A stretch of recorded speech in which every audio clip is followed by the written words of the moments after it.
In 2016, the Supreme Court struck down key tenets of the Scottish Government's named person scheme. 5 years on, we're speaking to those involved in the successful No to Named Persons campaign and taking a look back at that long road to victory. In this video, I speak to Maggie Mellon, an independent social worker and writer with many years' experience in both Scotland and England, and an early opponent of the scheme. Maggie, thank you very much for joining me today. Thinking back to those early days when the named person scheme was being trialled, when it was not even law yet, as a social worker, what were your main concerns? Well, my main concern at the time was, I suppose, having been a social worker for a long time and being aware of what I believe is the state is a very, very bad parent. The state makes a lousy parent. And I'd been involved in a number of social work interventions in families' lives where, that done insensitively and with a sort of arrogance or so I was immediately wary of this scheme, which said that persons from the state, named but unnamed persons from the state, would be kind of almost regulating family life as if that was some guarantee of children being safe. I was very aware, and still am, of the how unsafe children in care are. And I think that we can all see that from the repeated inquiries. Every day it seems there's a new scandal or a new concern about children in care. There's been a major review up in Scotland, and there's a major review going on in England. There's inquiries about child abuse in care, and yet, the proposal was that the state would somehow be a guardian for all children in Scotland and would somehow guarantee their safety and well-being, when everything I could see was the opposite of that. Not that there isn't a role for people to be looking out for children's welfare, because some children are unsafe in their families, but they are the minority. The majority doesn't need state guardianship. And I suppose at the time I wasn't so aware of the dangers of the recording of information and recording and sharing of information actually in itself, and that this would mean that there would be huge files and records kept on practically every child, and that some of these were could be full of just hearsay and nonsense, that they would dog the child and their family for life. Those were things I became aware of thanks to the kind of concerns of other people when I became involved in the Named Person campaign. My first feelings were just very much, wow, this is not such a good idea, because the state generally makes a lousy parent. Now, a lot of people will have looked at this scheme from the perspective of parents or the children's point of view, and they think, why are these social workers interfering in our family lives? But of course, lots of social workers were just as opposed to it, weren't they? I don't know how many social workers were. I think social workers that I knew were opposed to it, but not many of them were able to come out and say so as clearly as I did. I was at the time independent, and I think it's very difficult when you're employed. But yes, I think some social workers' concerns were just that it would be net widening to a huge degree. And in fact, that, net widening meaning drawing more and more children into a population that were considered to be at risk, and that this might just really confuse things. And in fact, what happened in the Fife inquiry into the death of a child there did actually point to the whole GERFEC, getting it right for every child, idea that this was a huge net to cover all children, that had actually could cause needles to get lost in haystacks, I think was the concern. So I don't think that concern was not misplaced. And all the notices of concern about children, that any police, for instance, they immediately adopted a policy of if the police came across a child in a family for any reason, almost like the older brother might have been caught shoplifting, or some of the usual kind of adolescent issues, and there were younger children, or even that child in the family, that concern would then go automatically to what they called the named person. But actually, of course, the police don't know the named person for the children in a family. So they would just send it to the council for the named person of. So there wasn't a named person. So you would get this kind of massive proliferation of information on children being cascaded down through council systems, from the central point down to the school, and in the school to the whoever through the admin. So I mean, you can see the dangers there of absolutely no confidentiality and no way of actually working out or judging what is important in this information. So those were some of the concerns in practice in social work. You touched on it just there, that the Scottish Government and other proponents of the scheme said that we have to make sure that vulnerable children are protected and that they don't fall through the net, but it just didn't work that way, did it? No, but actually the Scottish Government arguments for it were so confused, because on the one hand, they argued it was not a child protection measure, so parents needn't be afraid of having a named person. It wasn't to look for child protection. It was to help children and families. I'll speak about that in a minute, because I agree that children and families need help.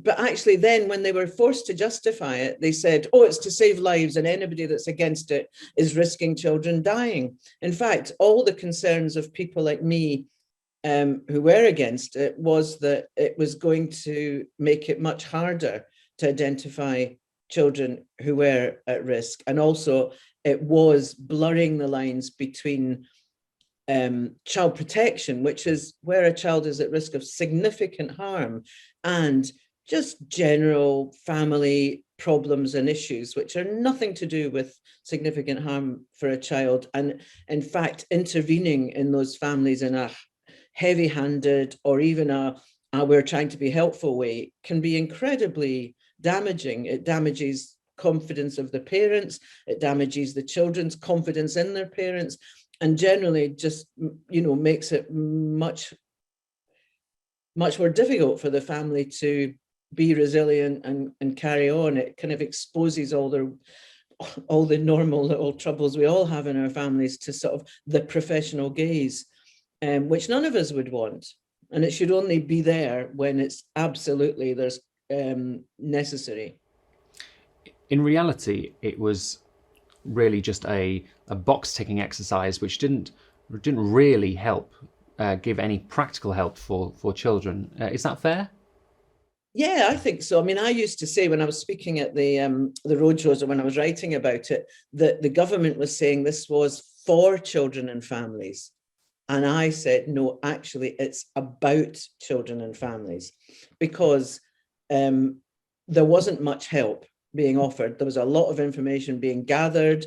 There was a lot of suppositions being encouraged about, what was going on in families, and suspicion. And there was no help. There was no extra help. It never gave a child a pair of shoes, a new coat, a hot meal, any of those comforts. It didn't give a parent a new washing machine. And actually what we saw during the whole period of austerity was the reduction of all of those helps for families. And instead of concentrating on that, all the focus was being put on families and what they might be doing wrong, and how professionals could be so much better than they would, and all sorts of other things, rather than people doing the helping job we should. What kind of arguments did you use to explain why the scheme is such a bad idea?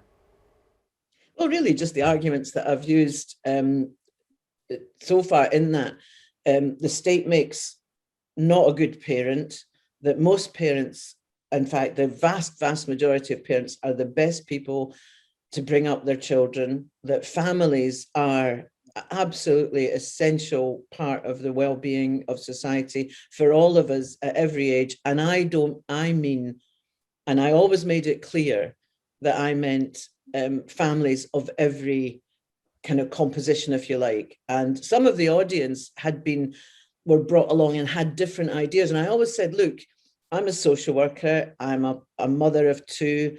I never smacked my children. I was opposed to Section 28. I support women's right to choose and all of these things. And I would say to people, and you might think that would make me an absolutely terrible parent to bring up my children, but actually we've all got different beliefs. But I think what we should extend to one another is knowing that parents need the trust and confidence of society unless they've done something apparently wrong or clearly harmful to a child, but we must actually support the right of families to their belief systems, to their ways of looking at the world, to their what others might regard as funny wee ways or wrong ways, letting your children stay up too late, putting your children to bed too early, letting them out too long in the street, keeping them in the house too long. All of these things parents have completely different ideas about. And who is anybody in the professions that doesn't even know you or your family to try and tell you what the right way is? So those were the kind of arguments I used. Did you encounter much opposition from others in your profession who disagreed and who did think that named person was a good idea? Yes, I did. I got quiet support from a lot of people going, I know it's nonsense, it's rubbish, and it's making child protection a lot harder because it's all a muddle. There's too many children, the net widening thing, too many children being brought in, and we're being asked to focus on all these things. But there was others who were really all for it, and on different grounds, really. Sometimes, like I say, there was the idea that it was well-intentioned, so it was okay. I don't agree with that. Good intentions are good, but you need to actually look at what the consequences of any proposal would be. And I was looking at the consequences and thinking, this is not good. And then, of course, there's people who just don't like to disagree with the government, and I think we see that, sadly, far too often. And that if you're a charity that's funded by government, you're not going to want to criticize or be seen to criticize government. And sadly, I think the whole of the voluntary sector in Scotland, or the children's sector, really let itself down, as it's letting itself down now over the whole issue of gender and sex and children, and what's now being taught as an orthodoxy to children and being encouraged, and the belief that they can change sex. All of that, to me, is really problematic and at least deserves to be put on a table and properly discussed. And there's been a refusal to discuss it. And I do make connections between that and this current threat to children and their welfare with that named person thing, that people making assumptions, not wanting to criticize government, not wanting to discuss things, and not being able really to state the evidence for their case. So those were all of my worries then. Ultimately, though, it was a successful campaign with a big win at the Supreme Court. What was your reaction when you found out? Yeah, it was great. I think I was actually on holiday, and so I suddenly started getting lots of calls from the press people that had been interested in the campaign and had particularly kind of spoken to me about social work issues and concerns. And so I started getting calls, and they were incredulous and going, oh, it looks like you've won. And as part of me was surprised as well, only because one prepares for disappointment in life. But actually, of course, we should have won, and we did win. And, and it was absolutely right that it won. But those who there was still an obstinate refusal by government to accept that any of the arguments and criticisms, which might have helped them sort this scheme out in the first place, if it could be, or certainly not make it law, that they hadn't paid attention to. And they still kind of really arrogantly said that the Supreme Court was wrong. But it was, it was great, and it made a difference. Although, in fact, I believe a lot of damage was done, and a lot of damage is still being done by this automatic assumption that the state and professionals in the state who should interfere in the way that they still are doing in family life. And I think that really needs to be challenged. And this idea of professional supremacy and arrogance is so wrong. We're meant to be serving, we're meant to be helping, we're not meant to be making things worse. Mm. And it was a campaign that was not just successful in the court, it was also a success in the press as well, wasn't it? Because it won the Herald's Public Campaigner of the Year award, an award I believe you had the privilege of picking up. What was that like? Yeah, I did. Well, it was great actually to win and have that. Have it recognised that it had been a well-run campaign, that the press recognised when they had been dealing with good, strong arguments that were put forward properly, that they and that the case had won. And it hadn't just won in the court. I actually think we definitely won in the court of public opinion, which is actually at the end of the day the one that you really is really important, because you can win in court but lose on the ground and people think, oh, you were wrong, or it was a bit, but we didn't. And I think most people in the public absolutely understood what we were about. It was only those who kind of had a vested interest or were quite naive about what was actually going on who were upset by the victory. I think most people breathed a sigh of relief. Maggie, thank you very much for joining me.